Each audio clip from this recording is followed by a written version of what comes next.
série que você já deve ter visto aí nos nossos grupos, nas redes sociais. Uma série que a gente nomeou, é uma série de estudos no livro de Tiago, e a gente nomeou como Fé de Verdade para uma Vida na Realidade. E antes de eu começar, então, o estudo dos primeiros 12 versículos aí da carta de Tiago, né, para as igrejas, lá no primeiro século, eu quero fazer uma oração. Vamos orar então? Vamos agradecer a Deus e pedir que Ele nos guie. Vamos orar. Querido Deus, amado Pai, nós agora na Sua presença pedimos a Sua orientação, Deus. Pedimos o Teu Santo Espírito agindo e aplicando a Sua palavra em nossos corações. Apesar de mim, dos meus pecados, das minhas limitações, Deus, eu peço que o Senhor use o meu coração, aquilo que o Senhor me ensinou, para que os nossos corações sejam edificados, Pai. Glórias ao Senhor pela Sua palavra. Nós pedimos, Pai, Teu Santo Espírito agindo em nosso meio. No nome do Senhor Jesus, eu oro e agradeço. Amém. Deixa só a Bíblia aberta em Tiago. Tiago fica aí bem no fim da sua Bíblia, no final aí. Você vai encontrar o livro de Tiago. É um livro com 5 capítulos. Vem antes de 1 Pedro, 1 e 2 Pedro, depois de Hebreus. E a gente vai expor, você vai abrir nos próximos 11 domingos, você vai estudar e meditar no livro de Tiago. Então, marque aí já na sua Bíblia e a gente vai estudar bastante esse livro. Hoje a gente vai ver os 12 primeiros versículos, mas antes disso, eu queria te fazer algumas perguntas para você pensar. Você é realmente o que as pessoas veem? Você acredita que as pessoas que você vê são o que você realmente vê? Você entendeu a minha pergunta? Primeiro eu pergunto de você, se você é aquilo que todo mundo está vendo. E a outra pergunta é, se você acredita que o que você vê das pessoas é o que realmente elas são. Aí eu vou fazer uma pergunta para você que é cristão agora.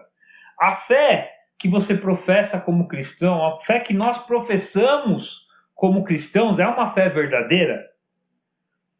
O que eu quero dizer com isso?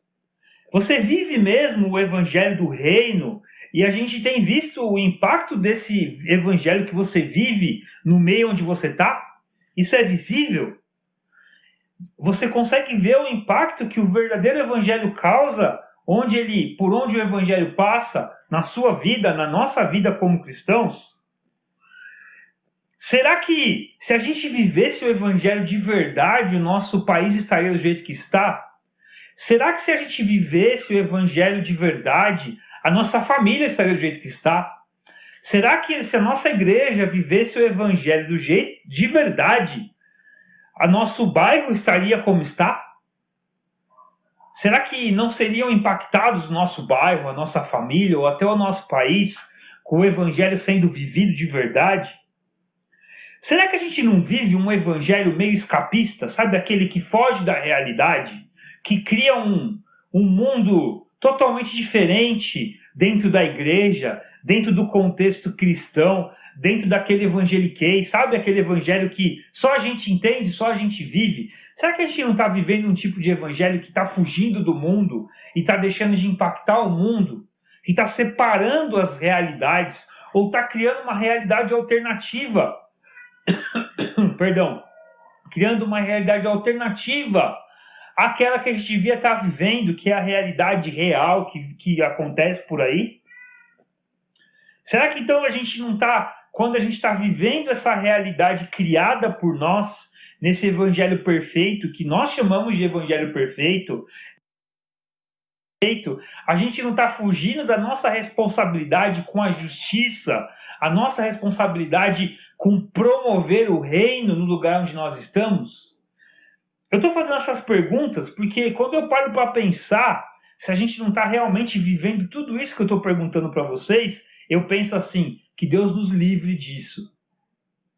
Porque a gente está vivendo algo que é totalmente diferente do que aquilo que Deus quer para a gente.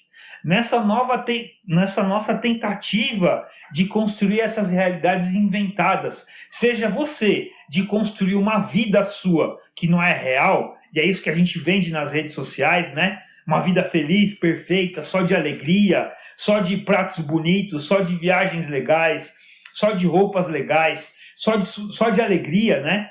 Será quando a gente, nessa tentativa nossa de construir essas realidades inventadas aí, quando a gente constrói essas histórias de nós mesmos, que não são histórias verídicas, são contos de fadas, né? A gente busca cobrir as nossas dores, as nossas imperfeições, porque a gente tem vergonha delas. A gente está tão preocupado com o nosso eu que a gente tenta criar realidades alternativas, né? A gente vai mascarando o nosso eu imperfeito e vai vivendo uma fé mentirosa, pseudo-perfeita, né? Pseudo é uma mentira, né? Então ela é falsamente perfeita. Quando o povo de Deus se encontrava cativo, longe da sua terra, na Babilônia, ali já no domínio persa, né? Deus fala através do profeta Jeremias, deixa marcado em Tiago, mas vai com a sua Bíblia lá para Jeremias, capítulo 29. Jeremias, capítulo 29. O povo de Deus aqui estava exilado na Babilônia, ele tinha sido tirado da sua terra, ele não estava no lugar ideal, onde ele imaginava que estaria, né? Aliás, para ficar bem claro, isso aqui estava acontecendo porque Deus quis que acontecesse assim, era propósito de Deus. Deus escolheu parte do povo para estar cativo aqui na Babilônia, ele tinha um propósito com isso. E quando a gente olha o propósito de Deus com esse povo aqui na Babilônia, sofrendo, não estando no lugar onde ele devia estar, ou pelo menos onde ele pensava que devia estar, quando a gente vê o povo de Deus aqui, quando a gente entende o propósito, a gente fica meio surpreso. Olha o que Deus fala para o povo viver aqui, ó. Esse é o conteúdo da carta que o profeta Jeremias enviou de Jerusalém aos líderes que ainda restavam entre os exilados, aos sacerdotes, aos profetas e a todo o povo que Nabucodonosor deportara de Jerusalém para a Babilônia. Isso aconteceu depois que o rei Joaquim e a rainha mãe, os oficiais do Palácio Real, os líderes de Judá e Jerusalém, os artesãos e os artífices foram deportados de Jerusalém para a Babilônia. Então, grande parte aí da liderança de Israel, a nata de Israel, foi deportada para a Babilônia. Ele enviou carta por intermédio de Eleasa, filho de Safã, e Gemarias, filho de Ilquias, os quais Edequias, rei de Judá, mandou a Nabucodonosor, rei da Babilônia. A carta dizia o seguinte, a gente vai ler até o versículo 11. Assim diz o Senhor dos Exércitos, o Deus de Israel, a todos os exilados que deportei de Jerusalém para a Babilônia. Construam casas e habitem nelas, plantem jardins e comam de seus frutos. Casem-se e tenham filhos e filhas. Escolham mulheres para casar-se com seus filhos e deem as suas filhas em casamento, para que também tenham filhos e filhas. Multipliquem-se e não diminuam. Busquem a prosperidade da cidade para o qual eu os deportei, e orem ao Senhor em favor dela, porque a prosperidade de vocês depende da prosperidade dela, porque assim diz o Senhor dos Exércitos, o Deus de Israel, não deixem que os profetas e adivinhos que há no meio de vocês os enganem, não deem atenção aos sonhos que vocês os encorajam a terem. Eles estão profetizando mentiras em meu nome. Eu não os enviei, declara o Senhor. Assim diz o Senhor, quando se completarem 70 anos da Babilônia, eu cumprirei a minha promessa em favor de vocês, de trazê-los de volta para este lugar, porque sou eu que conheço os planos que eu tenho para vocês, diz o Senhor, planos de fazê-los prosperar, de não lhes causar dano, planos de dar-lhes esperança e um futuro. Ora, o povo de Israel está aqui, sofrendo, deportado da sua terra, passando todas as intempéries de estar exilado num lugar que não é seu, numa cultura que não é a sua, passando as dificuldades, as tentações de se misturar com aquela cultura, de aproveitar só os bens daquela cultura, de aproveitar as facilidades que uma vida o que parece ser facilidades, né? De uma vida de não ter as regras aí do que Deus quer, de como Deus quer que a gente viva. E aí eles tinham também todo o direito, então, aqui, de viver de uma forma que se isolasse, que fugisse daquela realidade, criando uma realidade ali, talvez vivendo esses sonhos que os profetas estavam tendo aqui. Eles tinham todo o direito de querer se fechar no seu mundo, de criar uma realidade para eles em que eles não sofressem o fato de estarem isolados, estarem ali exilados de sua terra. Eles tinham o direito de fazer isso, e talvez seja isso até que Deus esteja questionando aqui, ou exortando eles, não façam isso, não acreditem nas fantasias dos profetas, desses que estão inventando sonhos para vocês. Não, eu quero que vocês vivam uma realidade. Eu quero que vocês vivam a sua vida de forma verdadeira. Vocês não estão no meio de uma terra, então vivam nessa terra. Impactem essa terra, transformem essa terra, vivam essa dor de estarem exilados e vivam isso de uma forma que vocês possam me engrandecer e possam cumprir a minha missão que eu dei para vocês, que é me representarem e levarem a paz, o shalom, né? No português, né, os tradutores usam as duas palavras paz e prosperidade, mas aqui quer dizer o shalom, a paz completa, em todos os sentidos da vida, uma vida próspera, uma vida completa, uma vida satisfeita. Deus fala para o povo, quando o povo estava exilado num lugar em que nada era favorável para o povo, Deus fala assim: vivam uma vida de verdade, não vivam uma fé falsa, vivam uma fé verdadeira, que é isso que eu quero, essa é a missão que eu tenho para vocês. O livro de Tiago propõe, então, uma fé prática e real. Tiago está vivendo uma outra época, uma época da igreja, mas uma época em que o povo de Deus tem a mesma missão que o povo de Israel, que é quando, por exemplo, Pedro usa em 1 Pedro capítulo 2, quando ele fala assim, citando o Antigo Testamento, um texto que era direcionado ao povo de Israel, ele fala para a igreja, dizendo que vós sois nação santa, propriedade exclusiva de Deus, sacerdócio real, nação santa, propriedade exclusiva de Deus, a fim de proclamarem as verdades, as virtudes daquele que o chamou das trevas para a sua maravilhosa luz. Esse texto é um texto do Antigo Testamento em que Pedro usa para aplicar à igreja. Então nós temos a missão, a mesma missão que Israel tinha de proclamar o reino de Deus, de mostrar a glória de Deus. Então Tiago está falando nesse contexto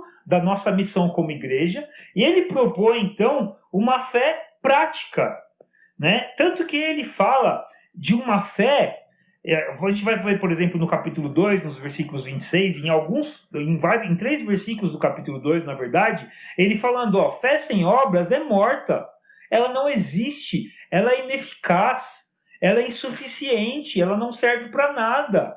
Uma fé, ela é prática, ela nos move à ação, ela nos move em direção ao outro. Então, o livro de Tiago, ele leva a gente a refletir, essa carta, né? A refletir como é que a gente pode agir através da nossa fé na nossa vida cotidiana. Uma fé de verdade para uma vida na realidade. Uma fé verdadeira para a realidade que é dura às vezes. E pensando nessa realidade que é dura, que é difícil, a gente vai estudar os primeiros 12 versículos.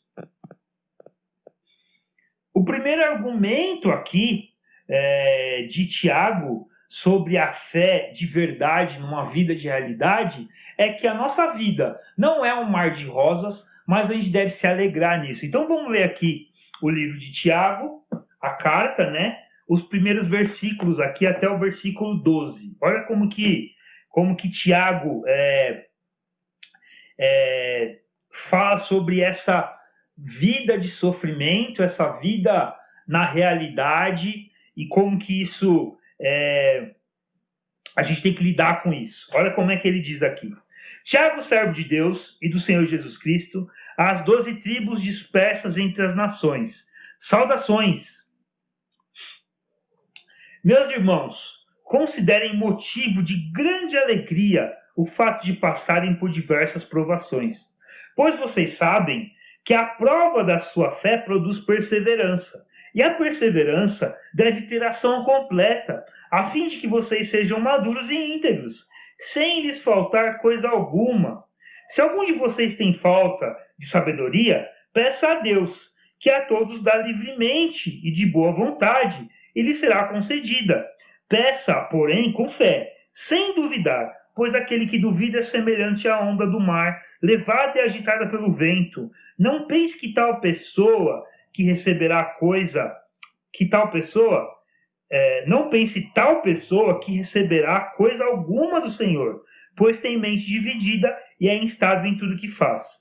O irmão de condição humilde deve orgulhar-se quando estiver em elevada posição, e o rico deve orgulhar-se caso passe a viver em condição humilde, porque o rico passará como a flor do campo, pois o sol se levanta, traz o calor e seca a planta. Cai então a sua flor e a sua beleza é destruída. Da mesma forma, o rico murchará em meio aos seus afazeres. Feliz é o homem que persevera na provação, porque depois de aprovado, receberá a coroa da vida que Deus prometeu aos que o amam. Primeira coisa que a gente vai ver aqui nesse trecho da carta de Tiago para as igrejas, né, para as igrejas que estavam dispersas ali, e ele chama todo esse conjunto da cristandade daquela época, das 12 tribos, né, fazendo uma alusão aí, uma conexão com a linguagem do Antigo Testamento, falando que aquele era o povo de Deus. Então ele fala com as 12 tribos dispersas entre as nações, todos vocês aí que estão espalhados no mundo, vivendo a sua vida cristã, né, sua vida de cristandade nova agora e sofrendo as perseguições que eles já sofriam naquela época, né? Ele está falando com esse povo, ele começa: meus irmãos, considerem motivo de grande alegria o fato de passarem por diversas provações. Até o versículo 4 aqui é um trecho em que a gente deve analisar isoladamente, né? O que ele está falando aqui? A gente tem um motivo de se alegrar e não de se entristecer. E isso aqui já é um fator muito importante, porque quando você tem medo da sua dor, quando você tem vergonha da sua dor, do seu sofrimento, do fato de você passar por ser ridicularizado pela sua fé em alguma questão, é aí que você vai criar artifícios para esconder ou para maquiar a sua fé. E fé é uma coisa que Jesus já dizia que não tem como esconder. Tanto que quando Jesus fala que você que quer me seguir, então pegue a sua cruz e me siga. Você sabe o que é o símbolo da cruz, né? Além de ser a forma como aquela pessoa era punida com a morte, né, nos tempos lá da Roma Antiga, a cruz ela também era um instrumento de humilhação. Porque aquele rapaz, ou aquela pessoa, né, tanto uma mulher também, que seria crucificado, ele seria exposto, carregando aquela cruz, passando vergonha, sendo humilhado, até chegar ao lugar onde ele seria crucificado. Então a cruz tem essa imagem. Então Jesus fala assim, desculpa. Não, desculpa não, porque ele não pede desculpa por nada, mas ele fala, deixa eu te avisar, você quer ser meu discípulo? Quer me seguir? Quer ser um pequeno Cristo? Você vai ter que ser humilhado. Quando a gente tem medo da provação, da dificuldade, da dor, a gente mascara a nossa fé. A gente tenta criar uma realidade diferente. Tenta criar uma situação diferente. Veja bem, eu sou cristão, mas não é bem assim. Né? Não é assim do jeito que você está pensando. É um pouco menos assim. É relativo isso. Então a gente tenta mascarar. Já Tiago, ele vive numa situação aqui que provavelmente ainda não tinha essas igrejas que falam que a vida do crente é perfeita, né? Não tinha essas igrejas que falam que a vida do crente é sempre próspera. Não tinha esse pessoal que fala que você nasceu para ser vitorioso. Pelo contrário, ele fala assim, tem provações. E quando vocês passarem por provações, tenham muita alegria. Mas por que essa alegria? Olha o que ele fala aqui, Porque vocês sabem que a prova da sua fé produz perseverança.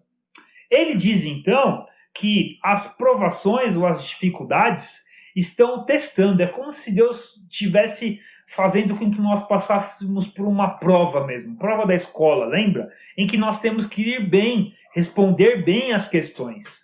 Então ele fala assim, a sua fé provada, testada, produz perseverança. O que é perseverança? Perseverança é você continuar em frente, mesmo quando as coisas estão muito mal. Mesmo quando as coisas estão muito ruins. Perseverar é você continuar em frente. O que Tiago diz então? Deus testa a nossa fé, para que a nossa fé, nossa confiança nele, nosso confiar, nosso depositar da nossa vida nas mãos dele, fique mais forte, mais firme, que nós possamos perseverar nisso. Por quê? Porque a perseverança ela precisa ter uma ação completa, ela precisa acontecer na nossa vida. Para quê? A fim de que nós sejamos maduros e íntegros. Deus usa a provação para nos moldar, para nos fazer pessoas melhores, para fazer a nossa vida completa. Daqui a pouco eu vou chegar nisso. Para fazer nós vivermos uma vida verdadeira, uma vida íntegra. Íntegro é você ser a mesma coisa sempre, né? E a gente normalmente junta integridade com honestidade. Mas não é só isso. Íntegro é você ser o mesmo sempre. Então, a aprovação da sua fé, a prova, o teste da sua fé, produz perseverança, e essa perseverança, numa ação completa, nos faz maduros e íntegros, nos faz ter uma vida verdadeira, uma vida completa, que não vai faltar coisa nenhuma. E é essa vida que Deus tem pra gente. Não é a falsa vida que nós criamos, tentando, buscando fazer com que ela pareça aquilo que não é, porque nós não sabemos lidar com o sofrimento. Não, o sofrimento está aí, a dor está aí, para Deus te moldar e fazer melhor. Agora pensa comigo, quantas vezes você passou por umas situações bravas na sua vida, situações muito difíceis, em que você olhou para trás e falou assim, olha, eu sou uma pessoa melhor hoje. Deus moldou o meu caráter através disso. É isso que Deus quer fazer. Então não mascare, não esconde, não crie realidades alternativas para a sua vida. Viva a vida que Deus te deu, mesmo no meio das provações, porque isso Ele está usando para te moldar uma fé de verdade, numa vida na realidade. É isso que Ele quer para você. É isso que Deus quer fazer com você. Vamos continuar lendo aí, então, a partir do versículo 5 até o 8. E aqui ele termina, Tiago faz um jogo de palavras aqui, porque ele fala, sem lhes faltar coisa alguma.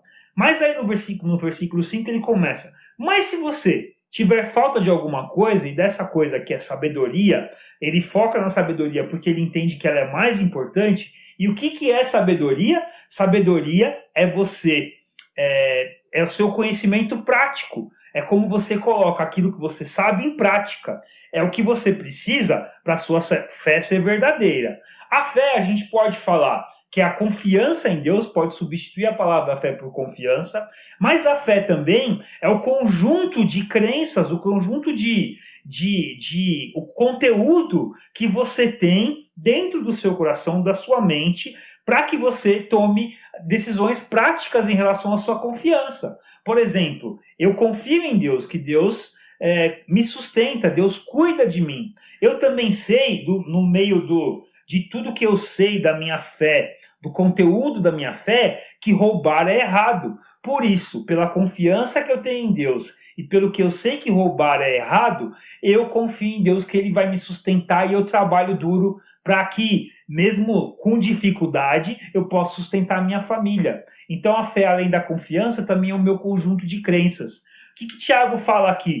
Para você ter uma fé verdadeira, para você perseverar, você precisa ter no seu coração, na sua mente, todo esse conteúdo, toda essa sabedoria, essa forma de colocar a sua fé em prática, latente ali. Isso tem que ser, isso tem que ser fácil. Quando chegar a situação, opa, eu não vou por aqui porque aqui não agrada a Deus, eu vou por aqui, eu vou fazer justiça, eu vou agir de forma santa. Então, Tiago, ele já começa falando no versículo 5, vive desse jeito para você ser uma pessoa completa e você não ter falta de nada. Se você tiver falta de alguma coisa, o que mais importante que você pode ter falta é sabedoria. E é o seguinte, olha como Deus é bom. Ele vai te dar. Ele diz assim, se algum de vocês tem falta de sabedoria, peça a Deus, que a todos dá livremente de boa vontade. Ele dá sabedoria, ele te ajuda, ele te capacita, com o Santo Espírito agindo no seu coração, vai te ajudar a lembrar da palavra de Deus, a lembrar dos ensinamentos, daquilo que Deus tem para você. E aí então, ele dá de boa vontade, e ela lhe será concedida.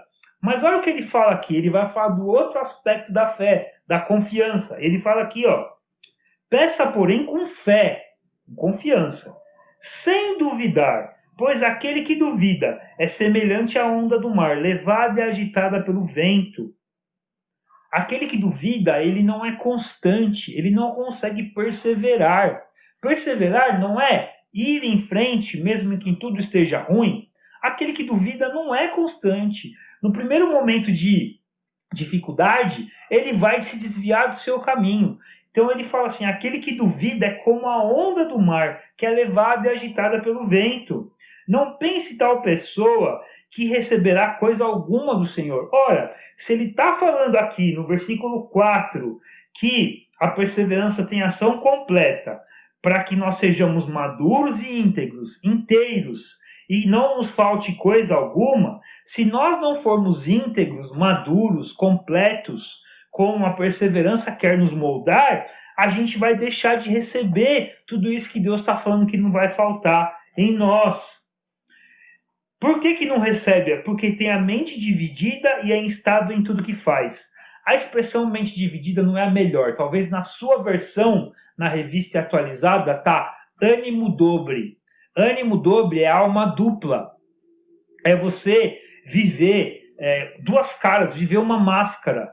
Ora, a gente não está falando aqui sobre uma fé de verdade, numa vida na realidade.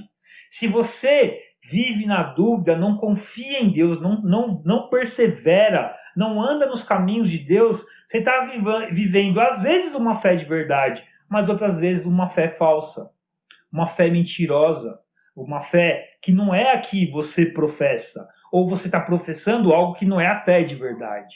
E você está vivendo uma vida mentirosa. É o que ele está falando aqui. E aí, então, ele chama a atenção para dois aspectos aqui, né? Nos próximos versículos, que é do 9 até o 11.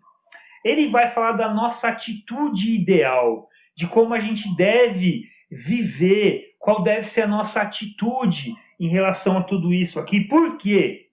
Porque quando ele está falando de perseverança, ele está falando de continuar, ele está falando de que nós não temos capacidade em nós, que nós temos que pedir sabedoria para Deus. Quando a gente está falando de todo esse contexto, de todo esse ambiente aqui, nós temos o perigo de nos vangloriarmos ou de nos orgulharmos, porque nós conseguimos, tá vendo como minha vida é, eu sei lidar com sofrimento e eu consigo, ninguém é mais, calejado do que eu. Ou a gente vai achar que nós não devemos temer nada, porque, não, você acha que alguma coisa vai me atingir? Eu nem preciso me preocupar com perseverança no meio do sofrimento, porque eu nem vou receber o sofrimento, porque eu estou aqui cercado, eu sou próspero, eu consigo me cobrir. Então, Tiago, ele fala assim, tá bom, vocês entenderam? Vocês têm que se alegar nas provações, porque as provações te fazem ter uma vida completa, uma vida em que vocês recebem tudo de Deus, aquilo que Deus quer para vocês mesmo, como a gente vê lá no povo de Israel, lá em Jeremias, né? Aquele shalom, aquela vida próspera onde vocês estão. Vocês passarem no meio das dificuldades, é normal, vocês vão passar mesmo, tenham alegria, porque Deus está te moldando através disso. Se você precisar de alguma coisa para perseverar, você vai precisar de sabedoria. Então pode pedir sabedoria para Deus, que Ele vai te dar de bom grado, mas faz isso confiando em Deus, tá? Faz tudo isso confiando em Deus. Não tenha uma vida dividida, seja constante, persevere, confie em Deus. Não saia do caminho com medo do que está vindo. Então, e presta atenção numa coisa, tá? tem a atitude correta. E aí, como que ele fala? Ele vai falar com o pobre e com o rico. Com o pobre, ele fala assim, ó, o irmão de condição humilde, no versículo 9, deve orgulhar-se quando estiver em elevada posição. A palavra orgulhar-se aqui talvez não seja a melhor palavra para o nosso português, mas seja gloriar-se, deve se alegrar. Quer dizer, você que é de posição humilde, quando vier a bênção, se alegra, tenha atitude correta, né? Seja grato a Deus por isso, porque é Deus que está te dando, não é de você isso. Então, quando vier, se alegre, se orgulhe, se glorie, né? A palavra gloriar é isso, é se alegrar, é estar satisfeito nisso. E aí ele vai falar para o de condição abastada também, para o rico, né? E o rico deve orgulhar-se ou deve se gloriar caso passe a viver em condição humilde. Porque, ó, vamos já fazer o contraste aqui. O pobre, quando ele estiver numa posição melhor, se alegre em Deus. Seja grato. Olha, é bênção de Deus. Eu estava sofrendo, agora eu estou recebendo de Deus. É de Deus, não é de mim. Não fui eu que consegui. O rico deve se alegrar quando ele estiver passando na dificuldade. Por quê? Porque tá vendo? Eu sou insignificante. Olha como é que ele continua aqui, ó. Porque o rico passa como a flor do campo, pois o sol se levanta, traz o calor e seca a planta. Caem então a sua flor e a sua beleza destruída. Da mesma forma, o rico murchará em meio aos seus afazeres. O que ele está falando aqui é que você é rico. Não adianta, cara, não adianta você achar que você consegue se proteger pelo que você tem. Você não vai conseguir. A sua riqueza é passageira, né? Em outro local da Bíblia fala que a traça corrói, o ladrão rouba. Você não consegue sustentar, isso não é nem seu. Aliás, Tiago aqui fala, né, que o rico ele não pode se colocar a vida dele baseada em algo que é perecível, né? No capítulo 5, se você for para lá depois, você vai ver Tiago falando isso, né? Então não se baseie nisso, não. Confie em Deus, tanto o pobre quanto o rico. Tudo vem de Deus, né? Porque por meio dele, por ele, por meio dele, para ele são todas as coisas. As coisas vêm dele e voltam para ele. A ele seja a glória. Se você está passando pela bonança, glória a Deus. Você está passando pela dor, glória a Deus. É isso que ele está falando aqui. Tudo vem de Deus, não é de você. É Deus agindo. E olha como é que ele finaliza aqui esse trecho. Feliz é o homem que persevera na provação, porque depois de aprovado, receberá a coroa da vida que Deus prometeu aos que o amam. Olha o que ele está falando aqui. Esse que persevera, ele está retornando lá aos primeiros versículos aqui do capítulo 1. Esse que persevera na provação, que é moldado por Deus, que se alegra, que é constante, esse vai receber a coroa da vida. Essa expressão coroa da vida, ela tem a ver com aquele prêmio que alguém recebe. Por exemplo, você já viu os Jogos Olímpicos lá, dos gregos, né? Quando a pessoa ganhava a prova que ela estava participando, ele recebia uma coroa, né, de louros, assim, uma coroa em que ele colocava lá como prêmio. Eles não tinham uma medalha, né, como nós temos hoje. Tinham essa coroa aí. E aí, então, o Tiago está remetendo essa imagem, falando da coroa que é a vida, né? A coroa que é uma vida completa, perfeita. Ele está usando a palavra zoe aqui, que é a vida completa, uma vida perfeita, uma vida inteira, né? É uma vida que só Deus pode dar, não é uma meia vida, é uma vida inteira. Então, aquele que persevera vai ser moldado, santificado nesse processo de Deus de regeneração. Quando nós aceitamos a Cristo, Deus começa um processo através do Espírito Santo na nossa vida e ele vai moldando, vai lapidando, vai nos aperfeiçoando a imagem de Cristo. Paulo fala assim em Romanos capítulo 8, versículos 28 e 29, que ele fala assim: todas as coisas cooperam para o bem daqueles que amam a Deus, daqueles que foram chamados segundo o seu propósito, porque esses que ele elegeu, que ele escolheu de antemão, ele os escolheu para que eles sejam parecidos com Jesus. Então Deus está moldando a nossa vida através das situações, das coisas, para que lá no final ele possa completar a obra em nós no dia de Cristo, na volta de Cristo, em que Ele vai nos fazer perfeitos, mas Ele já está trabalhando em nós. Ele fala que aquele que persevera, que é moldado pelas provações, está sendo moldado para lá no final receber um prêmio, que é uma vida perfeita, completa, eternamente na presença de Deus.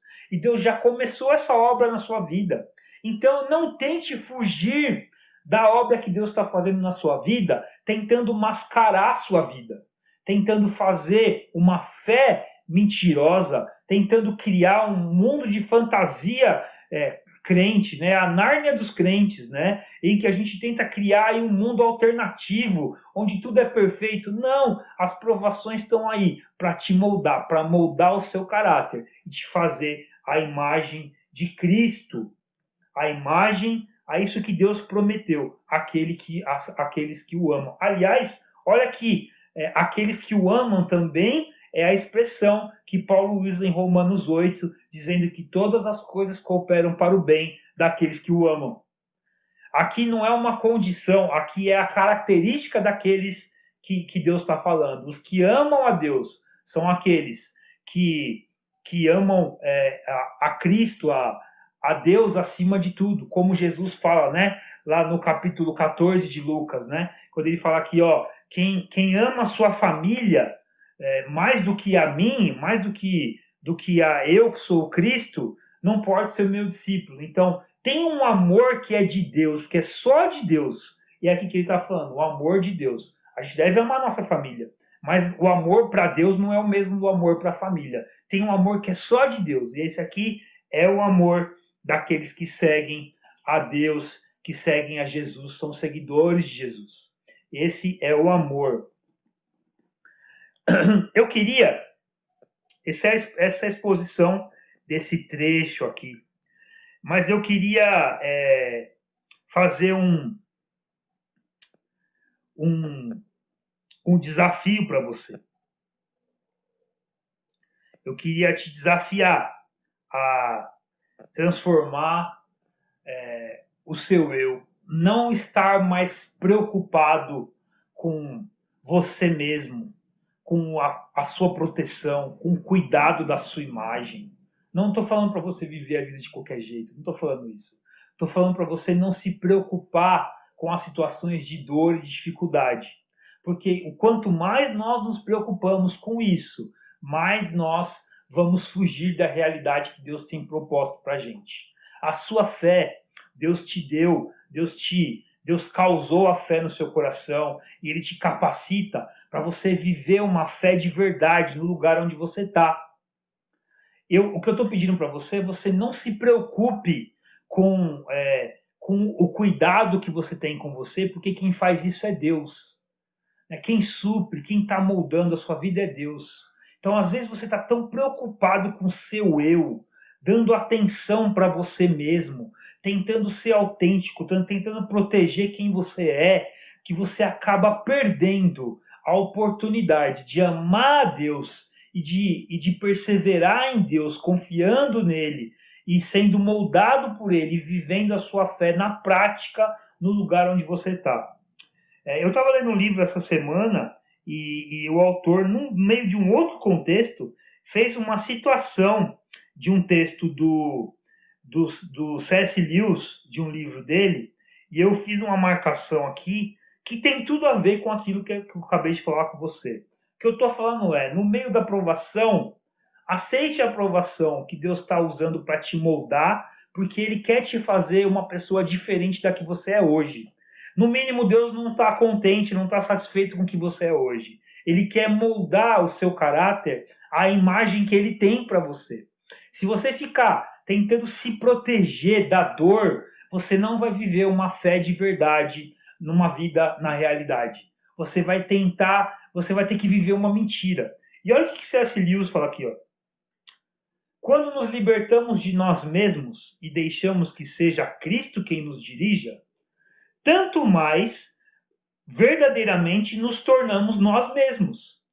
Cristo é tão imenso que milhões e milhões de pequenos Cristos, totalmente diferentes entre si, ainda são insuficientes para exprimi-lo por inteiro. Foi ele quem criou a todos, inventou, tal como um escritor inventa as personagens de um romance, cada um desses diversíssimos homens novos que você e eu estamos destinados a ser. Nesse sentido, os nossos verdadeiros eus estão todos à nossa espera nele. De nada nos adianta preocuparmos ser nós mesmos sem ele. Quanto mais eu resistir a Cristo, quanto mais eu tentar viver por conta própria, mais me verei dominado pela minha hereditariedade, pela minha criação, pelas minhas circunstâncias e pelos meus desejos naturais. Aquilo a que tão orgulhosamente chamo eu torna-se simplesmente o ponto de encontro de uma cadeia de acontecimentos que não pus em movimento e não sou capaz de deter. Aquilo a que chamo as minhas intenções reduz-se simplesmente aos desejos do meu organismo físico, aos pensamentos que me foram soprados por outros homens ou mesmo às sugestões de demônios. No meu estado natural, não sou nem metade da pessoa que imagino ser.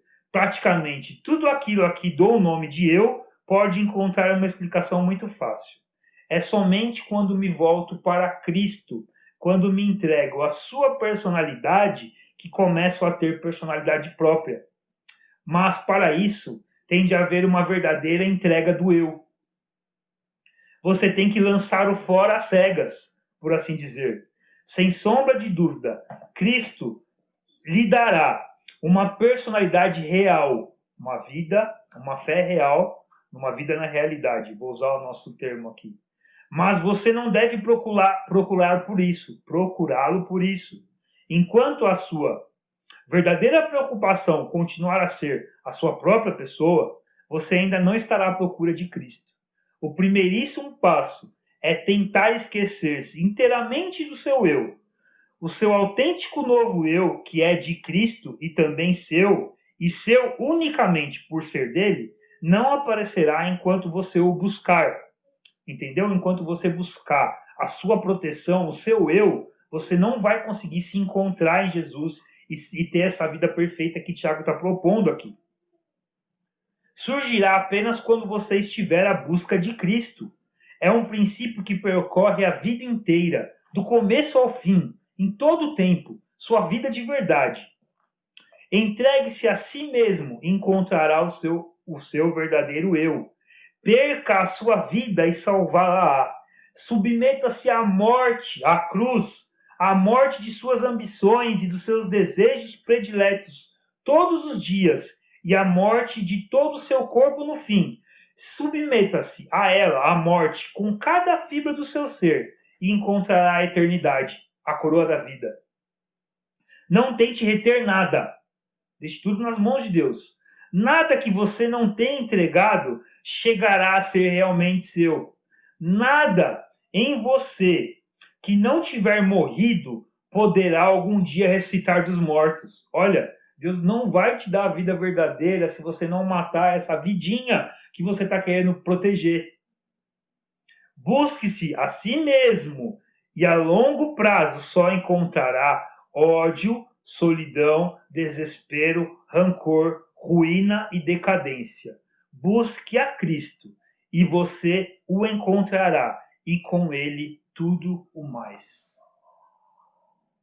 Olha que precioso aqui. Enquanto você estiver tentando procurar você mesmo, sua autenticidade, buscar proteção do seu eu, buscar criar essa vida que você tenta forjar aí com conceitos, com imagens, com referências em outras pessoas, enquanto você estiver fazendo isso, você não vai encontrar essa vida de verdade que Tiago está propondo aqui. Você tem que deixar Deus te moldar. Então entrega a sua vida nas mãos dele, deixa ele lapidar. Ele vai usar, às vezes, a dor para arrancar um pedacinho dessa vida que você está mantendo no seu bolso, achando que essa é a vida de verdade que Deus propôs para você, mas não é essa vida que Deus propôs para você. Deus quer que você viva a realidade, porque é ali que ele vai te moldar, é ali que você, perseverando, ele vai te transformar, para que lá no final você receba a coroa da vida, você desfrute vida de verdade nesse processo. e desfrute uma vida perfeita na volta de Cristo, quando Ele completar a obra na sua vida. Então, viva a sua fé de verdade na sua vida, na realidade. Não crie artifícios, não crie máscaras, não crie fantasias, não fuja da realidade. Viva a sua vida de verdade. Viva onde você está. Como Deus fala para o povo de Israel, case-se, case seus filhos, tenha uma vida de verdade, trabalhe, seja próspero, sofra as intempéries da vida onde você está e leve a prosperidade, leve a glória de Deus onde você está. Tenha uma fé de verdade, uma fé que age, uma fé que é prática, uma fé que com sabedoria você consegue aplicar em todas as situações da vida, uma fé que você busca a justiça, uma fé que você busca o cuidado do outro, o amor pelo outro. Viva uma fé de verdade, uma fé que você só encontra em Jesus. Não fica tentando proteger o seu eu. Agora, como diz Paulo em Efésios, não tem mais judeu nem grego, não tem mais homem ou mulher, não tem mais senhor ou escravo, tem todos nós, em Cristo Jesus, sendo aperfeiçoados pela nossa fé, pela nossa perseverança, para sermos uma pessoa melhor.